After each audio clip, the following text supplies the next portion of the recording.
Hello my friends, welcome to Tally ERP 9 tutorial once again. आज मैं आपको voucher type कितने होते हैं, अकाउंटिंग वाउचर टाइप कितने होते हैं उसके बारे में बताऊंगा और उनका यूज़ और कैसे करते हैं। और उसके नेक्स्ट ट्यूटोरियल में मैं उनका थोड़ा एडवांस यूज़ में बताऊंगा।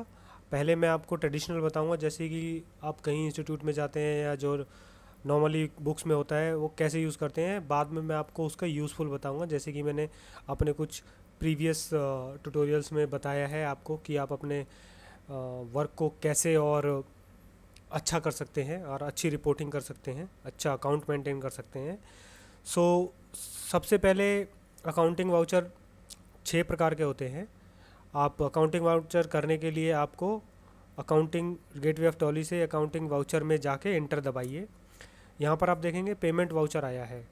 आप यहाँ पर ऊपर देखेंगे अकाउंटिंग वाउचर क्रिएशन में पेमेंट, और उसके बाद पेमेंट नंबर, देन नंबर 1, ये उसका नंबर्स हैं। आप बार बार में करते जाएंगे, नंबरिंग होती जाएगी। ये ऑटोमेटिक है, आप इसको मैनुअली कर सकते हैं, जो कि मैं आगे आपको बताऊंगा।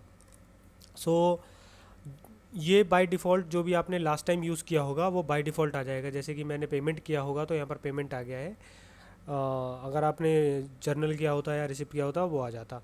आप राइट हैंड साइड में इधर देखेंगे तो यहाँ पर F4 Contra, then F5 payment जो कि हाईलाइट नहीं है बिकॉज वो ऑलरेडी किया हुआ है। उसके बाद F6, F7, F8 sales, journal, receipt, credit note वगैरह अभी हमने स्टार्ट नहीं किया है, इसलिए ये सब लोग अभी ये सारे के सारे ऑप्शंस आ नहीं रहे हैं।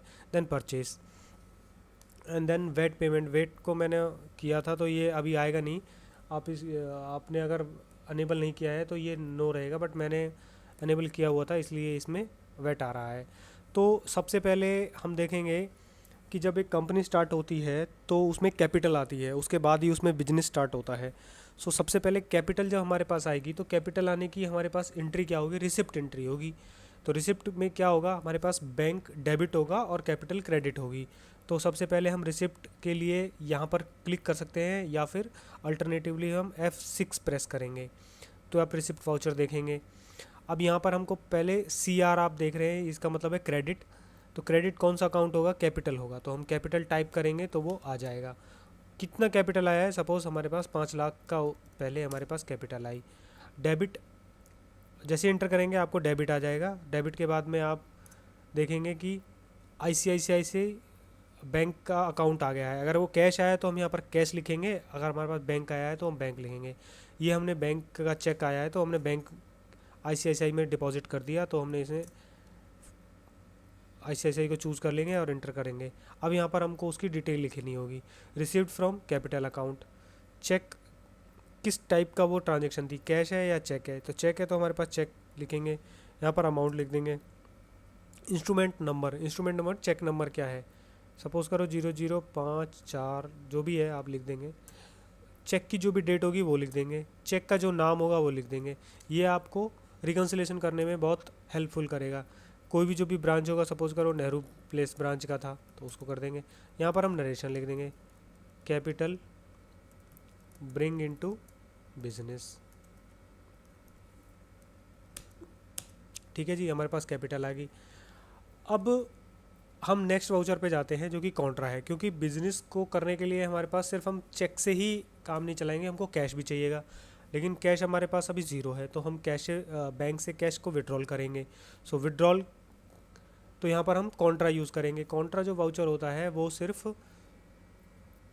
चेक डिपॉजिट या sorry cash deposit with bank, या फिर बैंक से जो कैश विड्रॉल करते हैं उसके लिए होता है। इसका एक और यूज़ होता है जो कि सपोज़ करो हम दो कैश रजिस्टर मेंटेन करते हैं, एक मेन जिसमें कि बड़ी बड़ी एंट्रियाँ होती हैं, और एक हम पेटी कैश यूज़ करते हैं, पेटी कैश रजिस्टर। पेटी कैश रजिस्टर क्या होता है, जैसे कि हमने छोटे मोटे एक्सपेंस हो सकते हैं 100 के, 500 के, मैक्सिमम 1000 तक के जो एक्सपेंस होते हैं हम पेटी कैश से पेमेंट करते हैं। तो हम अपने असिस्टेंट को थोड़ा सा कैश दे के रखते हैं जो कि वो पेमेंट करता रहता है। तो यहाँ पर हम कॉन्ट्रा एंट्री करेंगे। सबसे पहले हम बैंक से पैसा निकालने की, सो F4 प्रेस करेंगे, या फिर हम यहाँ पर राइट हैंड साइड से क्लिक कर सकते हैं। क्रेडिट, क्रेडिट का मतलब है पैसा कहाँ से हम ले रहे हैं, हम लोग बैंक से निकाल रहे हैं, तो यहाँ पर बैंक को चूज़ करेंगे। सपोज़ करो हमने 10,000 विड्रॉल किया, ठीक है। यहाँ पर हम चेक को यूज़ करेंगे और यहाँ पर चेक का नाम इशू लिख दे, चेक का नंबर लिखेंगे। चेक की डेट लिखेंगे, वो अकाउंट पे ही था नहीं तो इसको हम यहाँ पर डिलीट कर देंगे। ठीक है, वो आ रहा है तो उसको आने दो, उसको कोई प्रॉब्लम नहीं है। यहाँ पर हम कैश को यू कर लेंगे और यहाँ पर हम कैश विदड्रॉ,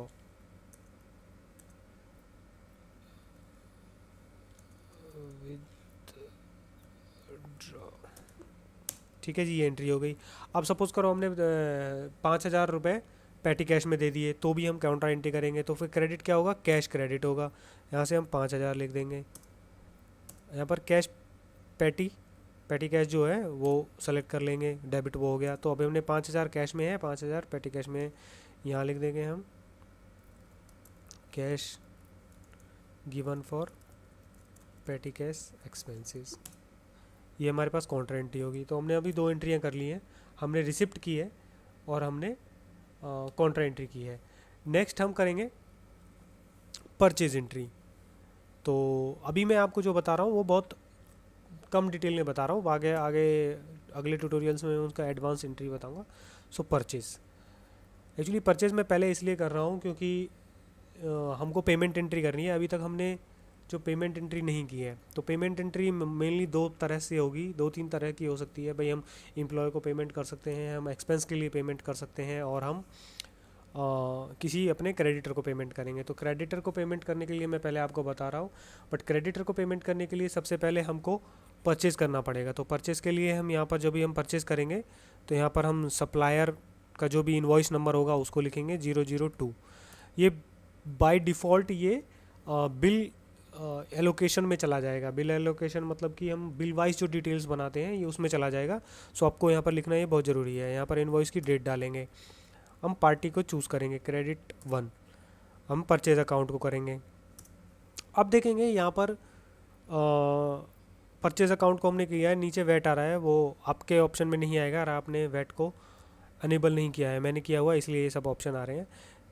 तो अब यहाँ पर आप देखेंगे, यहाँ पर नेम ऑफ आइटम यहाँ पर लिख देंगे हम वाटर कूलर। सपोज़ करो हमने वाटर कूलर परचेज़ किए, कौन से गोडाउन में आया, मेन गोडाउन में हमने डाला। कितने ख़रीदे हमने, 10 ख़रीदे, 5500 का एक था।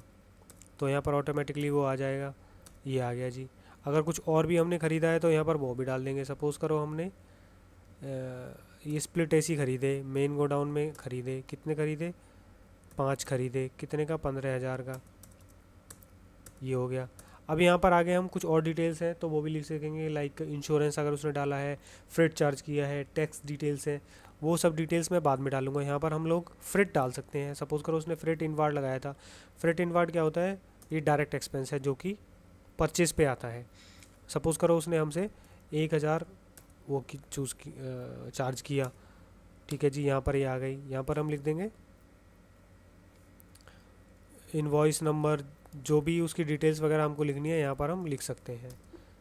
ठीक है जी, ये हो गया, ये परचेज एंट्री हो गई। अब हमारी परचेज हो गई है तो इसको हम 2 तरह से, परचेज को हम 2 तरह से भी कर सकते हैं। आप इसी ये है सॉरी, यहाँ पर देखेंगे accounting voucher as a voucher, sorry, और ये एज ए इनवॉइस। ये एज ए वाउचर होगा, जैसे कि पेमेंट और वो होते हैं, पेमेंट और रिसिप्ट वगैरह के जो वाउचर होते हैं उस तरह से होते हैं। बट ये बहुत ट्रेडिशनल तरीका है करने के लिए, मैं इसको प्रेफर नहीं करता हूँ। आप ऐसे इनवॉइस करेंगे, फिर भी मैं आपको ये करके दिखा देता हूँ। इनवॉइस मैं आपको पहले ही करके दिखा चुका हूँ, ठीक है। क्रेडिट सपोज़ करो 2 से हम लोग ख़रीदे, तो यहाँ पर ये टोटल जो भी उसका इनवॉइस की जो भी क्रेडिट बैलेंस था वो लिखेंगे। सपोज़ करो 50,000 था। इससे हमको जो कैलकुलेशन है उसकी पता नहीं चल पाएगी और सारी चीज़ें हमको मैनुअली फीड करनी पड़ेगी, ठीक है। तो ये ऑटोमेटिकली आएगा। ड्यू डेट अगर कुछ है तो सपोज़ करो 30 डेज़ बाद हमको पेमेंट करनी है, वो लिखेंगे। परचेज़ अकाउंट लिखेंगे, नेम ऑफ़ आइटम यहाँ से लिखेंगे वाटर कूलर, यहाँ से मेन गोडाउन, क्वांटिटी 3, 5500, ठीक है, ये एंट्री हो गई। अभी अभी यहाँ पर यही प्रॉब्लम है, देखिए मैंने ऊपर 50,000 लिख दिया था तो मेरी कैलकुलेशन नहीं हो पा रही है। सो यहाँ पर मेरे को इसकी क्वांटिटी वगैरह बढ़ानी पड़ेगी। सपोज करो मैं 5 करता हूँ तो भी नहीं होगी, 10 करता हूँ, चलो मैं 10 ही कर देता हूँ यहाँ पर, तो ये सिंपल हो जाएगी। 50,000 ये हो गई, देखो अभी एंड हो गई। तो यहाँ पर अगर कुछ और डिटेल्स होती यहाँ पर तो उसकी बैलेंस आ जाती। तो ये ट्रेडिशनल तरीका है करने का, जो कि मैं प्रेफर नहीं करता हूँ। आप एज ए इनवॉइस एंट्री कीजिए परचेज़ की।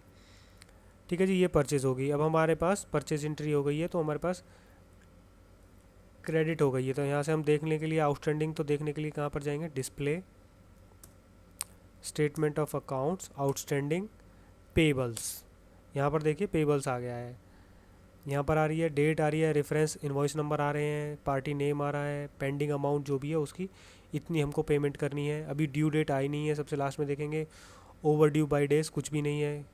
जब हम वहाँ पर पहुँचेंगे तो आ जाएगी ऑटोमेटिकली। इसको फर्दर डिटेल्स देखनी है तो आप उस पर क्लिक करेंगे तो आ जाएगा, फर्दर करेंगे तो वो वापस हो जाएगा। यहाँ से हम एजिंग भी कर सकते हैं। ये सब मैं आपको बाद में बताऊँगा, आपको ये जस्ट ऐसे ही मैंने आपको बता दिया है। तो आप यहाँ से बैक करेंगे, यहाँ हो गया। अब हमको इसको पेमेंट करनी है, तो पेमेंट के लिए क्या करेंगे, F5। अगर एक्सपेंस के लिए हमको करनी है, सपोज़ करो हमने पेटी कैश एक्सपेंस करना था, तो कन्वेंस में करना है, तो कन्वेंस को दबाएंगे। 500 का था बिल, 500 पेटी कैश आ जाएगा, वो उतना लेस रह जाएगा। Pay to e employee name for conveyance, और भी कुछ डिटेल्स लिखना चाहते हैं कि वो कहाँ गया था, किसके लिए था, तो लिख सकते हैं। अब हम क्रेडिटर को करेंगे, क्रेडिटर 1 को। सपोज़ करो मैंने इसको 20,000 की पेमेंट की है। ये यहाँ पर जितने भी उसके इन्वॉइस होंगे सारे के सारे पेंडिंग बिल्स आ जाएंगे। तो टोटल जो पेमेंट थी इसकी 1,31,000 है, बट आज सिर्फ मैं इसको 20,000 पेमेंट कर रहा हूँ। तो यहाँ लिख देंगे चेक से पेमेंट करना हो या कैश से। चेक से की है तो ICICI मेरा बैंक है, उसको सेलेक्ट करेंगे। तो यहाँ पर फिर हमको उसकी डिटेल्स डालनी पड़ेगी। इंस्ट्रूमेंट नंबर जो भी है मैं यहाँ लिख दूँगा, डेट डाल दूँगा, क्रॉस होगा, और नरेशन लिख के उसको फाइनल कर दूँगा। ये पेमेंट हो गई, रिसिप्ट हो गई। अब हम सेल्स की एंट्री करेंगे। ठीक है, सेल्स करने के लिए हमको F8 दबाना पड़ेगा। ये सेल्स की एंट्री होगी। ये रेफरेंस नंबर जो हमारा इन्वॉइस नंबर होगा हम वो लिखेंगे 001। ठीक है, किसको की है हमने, डेटर को की है। सेल्स की आ जाएगी, सेल्स यहाँ सेल्स लेजर चूज़ कर लेंगे जो भी होगा। ठीक है, मैंने वाटर कूलर भेजा है। कहाँ से भेजा है, मेन गोडाउन से। तो यहाँ से मैंने सपोज़ करो 2 बेचे हैं। बेचा कितने का है, 20,000 का। ये 40,000 की हो गई। ठीक है, यहाँ भी कोई भी अगर वैट वगैरह जो भी है, CST जो भी लगेगा वो डाल देंगे, क्योंकि अभी हमने मेरा बनाया नहीं है, वो आया नहीं है। यहाँ पर मैं उसे फ्रेट कुछ चार्ज कर रहा हूँ, तो फ्रेट डाल देता हूँ मैं। सपोज करो 500 में डाल दिया, सॉरी 5,000 हो गया, 500 मैंने डाल दिया। ये आ गया जी। और वहाँ पर हम नरेशन में लिख सकते हैं invoice number so and so जो भी है, invoice 001 issued to, party name जो भी है वो लिखने का ज़रूरत नहीं है क्योंकि पार्टी नेम ऑलरेडी आ गया है। ये हो गई जी। अब मैं इससे पैसा रिसिप्ट करूँगा तो F6 दबा दूँगा। F6 से रिसिप्ट की एंट्री होगी। डेटर ईस्ट को चूज़ करूँगा। सपोज़ करो इससे मेरे को 25,000 मिला, ये आ जाएगा। एडवांस मनी है या अगेंस्ट रेफरेंस मेरे को इस इनवॉइस के अगेंस्ट में मिला है, या मेरे को परचेज ऑर्डर के साथ में मिला है, तो ये सब कुछ मैं डाल दूँगा उसके लिए।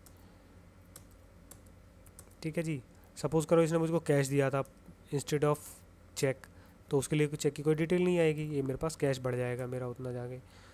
ये मेरी रिसिप्ट की एंट्री हो गई। अब बात आती है जर्नल एंट्री की। जर्नल एंट्री हम जो भी ये एंट्रियां हैं, इसके अलावा जो भी कोई ट्रांजैक्शन होगी वो जर्नल एंट्री से होगी। सो जर्नल एंट्री के लिए मैं आपको एग्जांपल देता हूँ, जैसे कि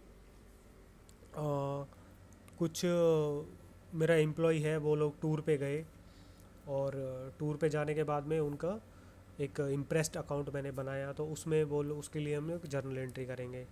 सो जर्नल एंट्री के लिए F7 होता है। अब पहले मैं मेरे उसका यहाँ पर एम्प्लॉय सॉरी एक्सपेंसेस जो भी हैं फॉरेन टूर, उसके लिए मैं बनाऊँगा। सपोज़ करो फॉरेन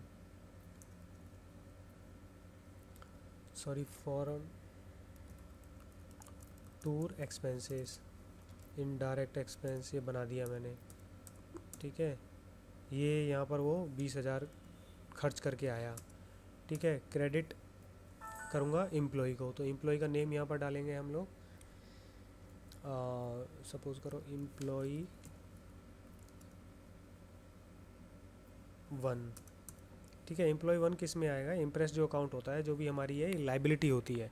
सो लाइबिलिटी जो भी है, तो हम इसको करंट में भी डाल सकते हैं, बट इसके लिए हमको चूज़ करना पड़ेगा, ध्यान से देखेंगे। क्रेडिटर्स पे current assets debtor debtor debtor debtor debtor in duty expense. Loans and advances में हम लोग नहीं डालेंगे, लोन्स लाइबिलिटी में नहीं जाएगी। Provision purchase account written sales, हम इसको करंट एसेट्स में डाल सकते हैं।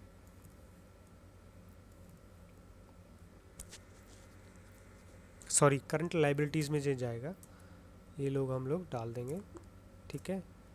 ये 20,000 की ये जर्नल एंट्री होगी। अब आप देखेंगे उसको, जो हमारा एम्प्लॉय है उसमें 20,000 होगी। अब हम इसको पेमेंट करनी है, तो अगर हम बैंक से पेमेंट कर रहे हैं तो पेमेंट का दबा के इसको एम्प्लॉय 1, इसको सपोज़ करो अभी हमने 15,000 ही पेमेंट करी है। ये ICICI बैंक से मैंने पेमेंट कर दी, चेक कर दिया और 004 इशू कर दिया, ये पेमेंट हो गई। ये हो गया जी आपके सारे वाउचर्स। सो नेक्स्ट ट्यूटोरियल में मैं इन सभी वाउचर्स के आपको अल्ट्रेशन और न्यू वाउचर, सॉरी वाउचर का अल्ट्रेशन और न्यू वाउचर टाइप कैसे बनाते हैं उसके बारे में बताऊंगा। So thanks for watching my video and don't forget to subscribe my channel if you like it, and please please please comment, make some comments, वो मेरे लिए बहुत वैल्यूएबल है उसके। और मुझे सजेशन दें कि आप ऐसा करेंगे तो मैं अपना वीडियो को और इसे बेहतर कैसे बना सकता हूँ। सो धन्यवाद वंस अगेन, थैंक यू।